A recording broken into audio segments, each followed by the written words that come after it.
Hello. What's up? It's time to talk about the interview, the job interview, the visa interview. Maybe you need a promotion interview. Maybe you need an interview at the 海关。我们要做面试，面试怎么样？你的面试 in Chinese 面试 right? 采访 is a kind of interview. 面试 is a job interview. All right, so we're talking about the 简历. You need the documents. These can be called a resume, not a resume. No. Resume. It's a French word, but we use it in English. All right, let's repeat. Resume. Let's take a look. Resume. It's not resume, so it's resume because in the French. And all right, resume. Something's going on here. Resume. Why isn't it working? All right, well, we need a resume or a CV, curriculum vitae. But that you do not know how to say. You don't need to say it. You just say CV. CV is plenty for that one. All you need to say is CV, curriculum vitae. Don't say resume. Say resume, and don't say curriculum vitae. That would make you seem like you're trying to be smarter than everyone else. So CV. All right, CV. What's the difference between a resume and a CV? Well, now there's pretty much very little difference. It used to be that the resume was much longer, a few pages, and the CV is shorter, 2 pages or front and back. Now people give stuff online, or they'll give a video presentation, which is fine. It's very creative, but most people still want the standard, even if you caught their attention with some buzzwords, with some interesting buzz, something cool caught their eye, right? Caught my eye. You need something to catch their eye. So, something that you've done, what's gonna catch their eye? But I've been an interviewer many places. I've been in 4 countries. I went and I hired people. A lot in Asia as well as in England and Australia, mainly in China and Japan, but also out there. So I know that most people, I would get 30 resumes, 30 CVs. They're almost all the same, right? But when you're doing those, just a couple points when you do a CV, try to keep it to 1 page, but it has to be neat, and definitely bring a hard copy. Oh, I'll email it to you. No, that's the people who are interviewers, they tend to be older, so they tend to use older technologies. So some of the new technologies might be too much for them. So definitely do your thing if your thing is new technology, but have a backup. Always have a backup. Right? Have a backup. We say backup, hard copy. Hard copy means it's been printed, right? Soft copy is in the computer. In the computer, soft copy, outside hard copy. All right, just a few facts about the CVs. Present it with 2 hands, right? 2 hands, always polite. Just be as polite as you can. Smile. Dress for the job you want. That's right. So dress nice, of course, but don't dress too sexy or too handsome. This is true. If you're a woman and the interviewer is a woman, if you're prettier than her, sexier than her, she won't hire you because she's worried you're going to steal the attention. That's 100% true. I've seen it with my own 2 eyes. Guess I could take these off now. How about that? Yes. And if you look more attractive with your glasses on, think about that. If you're too attractive, maybe put the glasses back on so people aren't afraid. Are you a versus resume? One thing is you have to list a good objective. What is your objective? My objective is to be the DJ. The best DJ in China. That's what I was. Cheesy FM 91.5. Ching Song Tiao Pin Zhongguo Guoji Guangbo Diantai.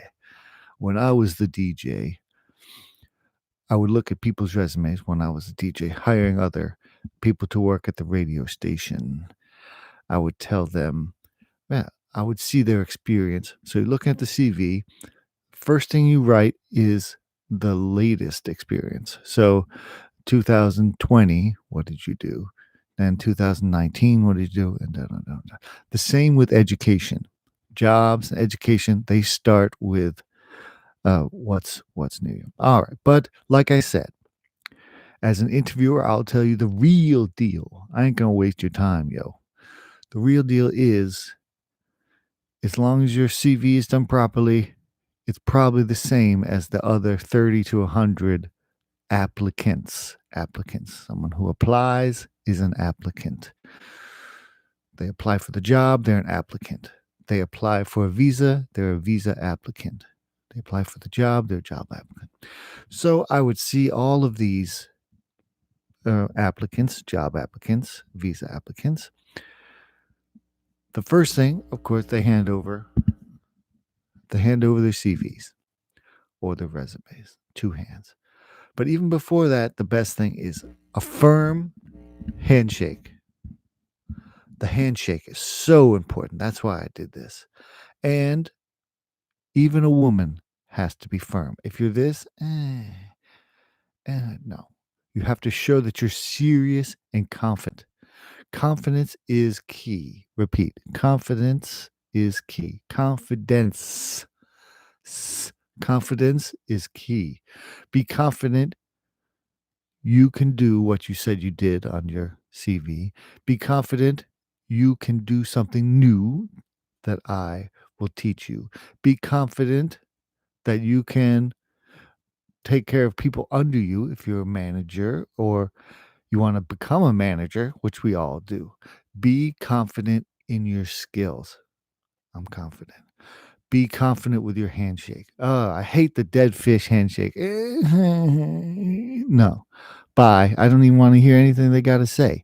Has to be a confident handshake, but not too much. If you go too much, if you want to have a competition against the person, again, if you win, they feel bad. Just like if you're too beautiful, too handsome, they'll feel bad. Now, confident, you're strong, almost as strong as them, or try to equal them, but don't go over and don't go too long. Like, yeah, I really need this job, man. Oh, I'm too needy. I need this job. No, too needy.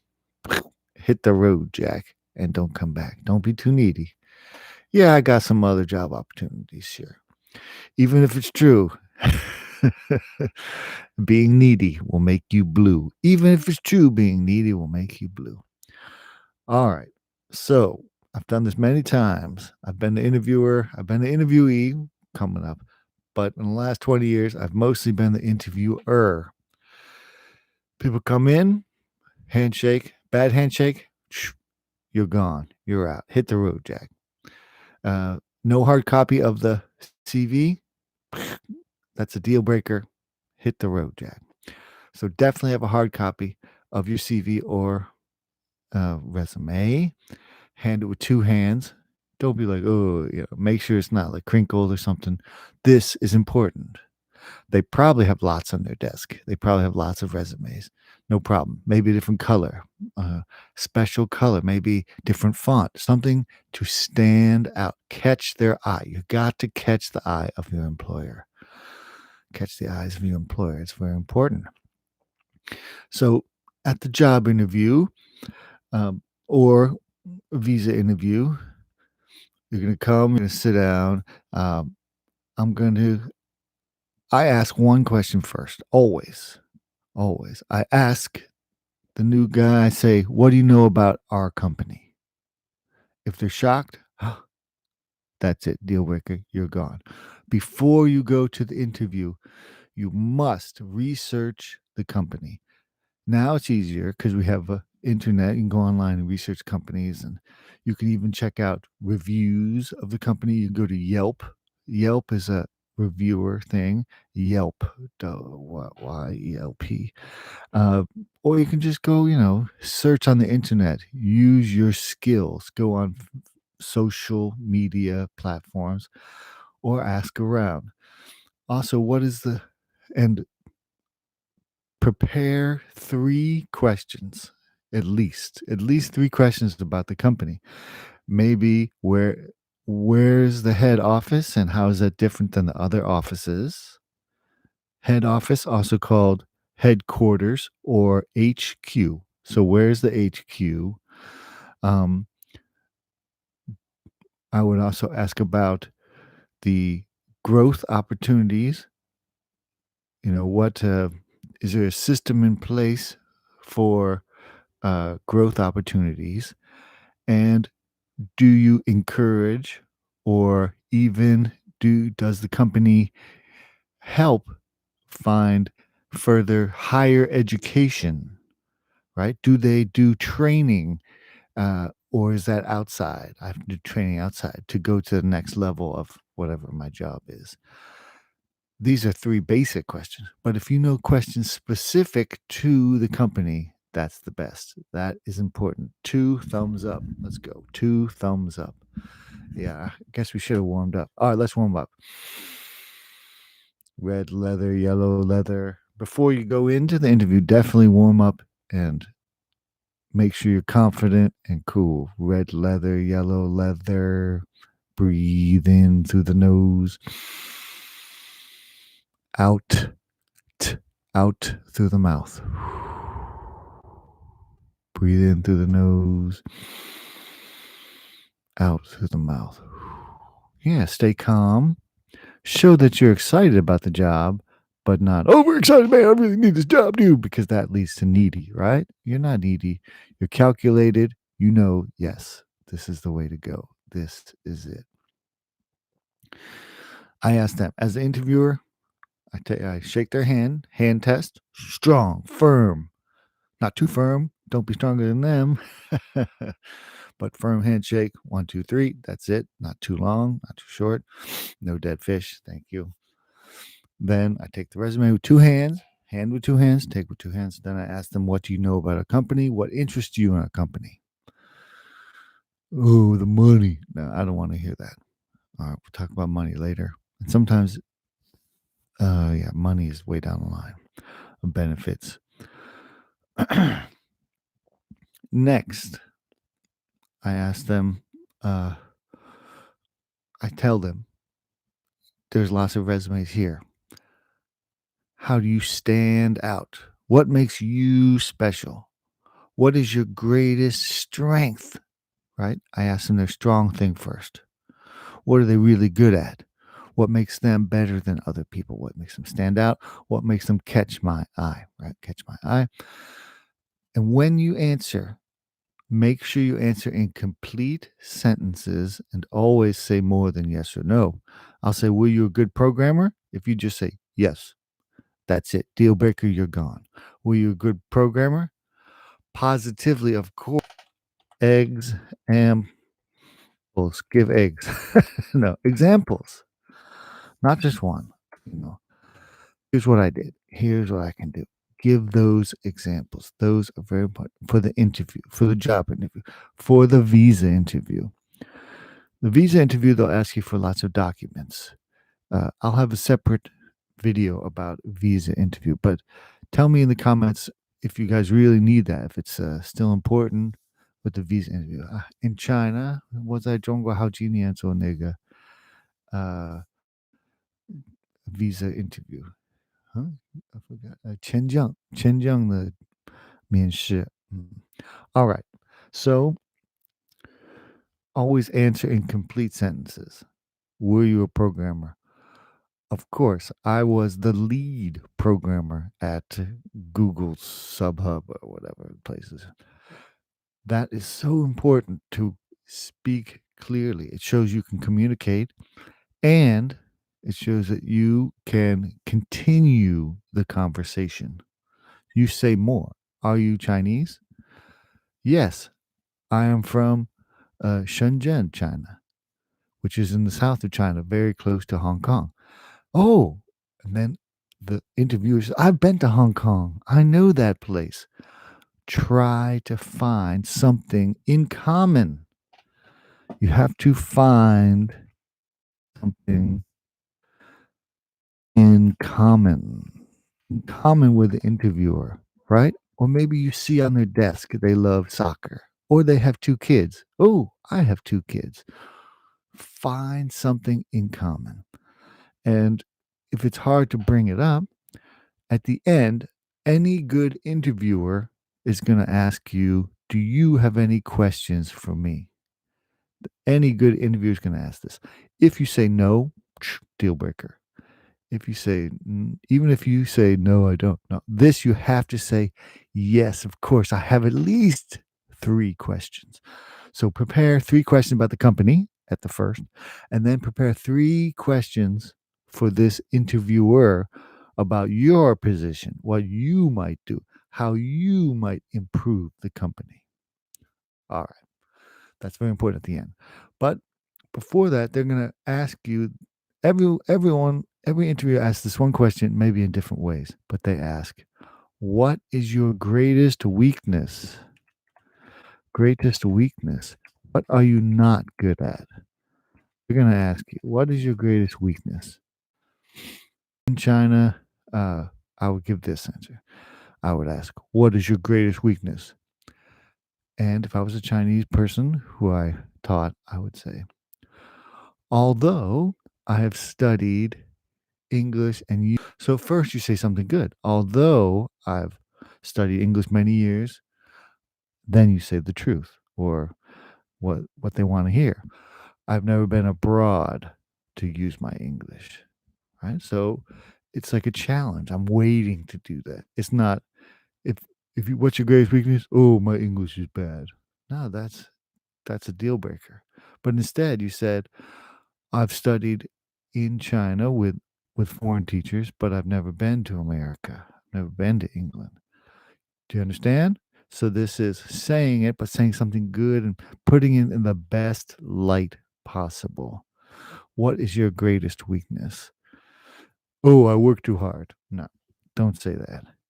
Uh, that just that's pandering, and we don't like it. We don't like pandering.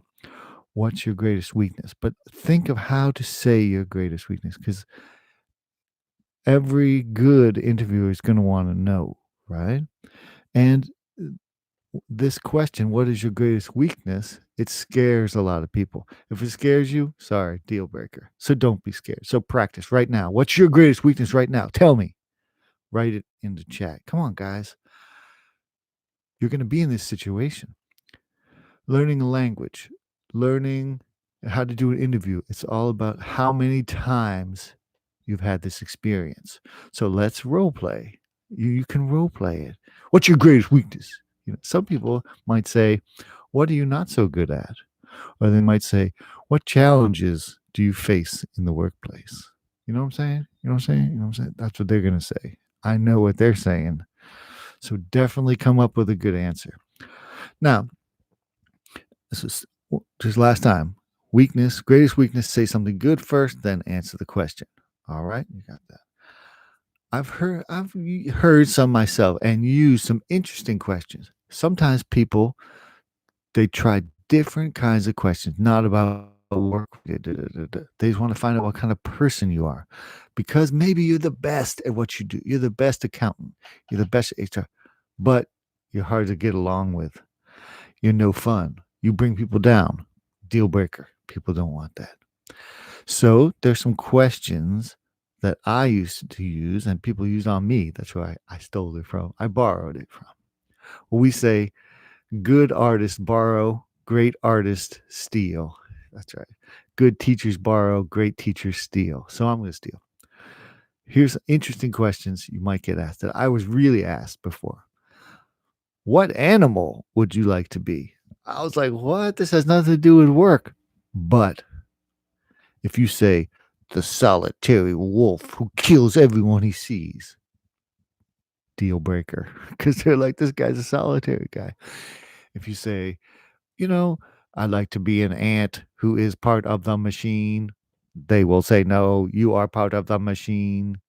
No, no. But if you say, yeah, I'd love to be one of the monkeys that plays with his friends and works together to, you know, build things and whatever monkeys do, that's still a good answer.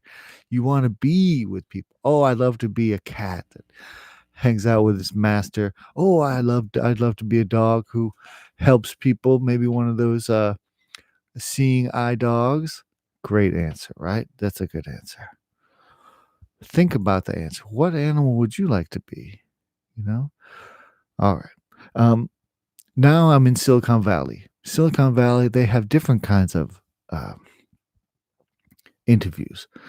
So in Silicon Valley, you're gonna be there uh, like 3 days. If I could interview, it's crazy. It's crazy. My friend went to Google. He worked at Google. He worked at Apple.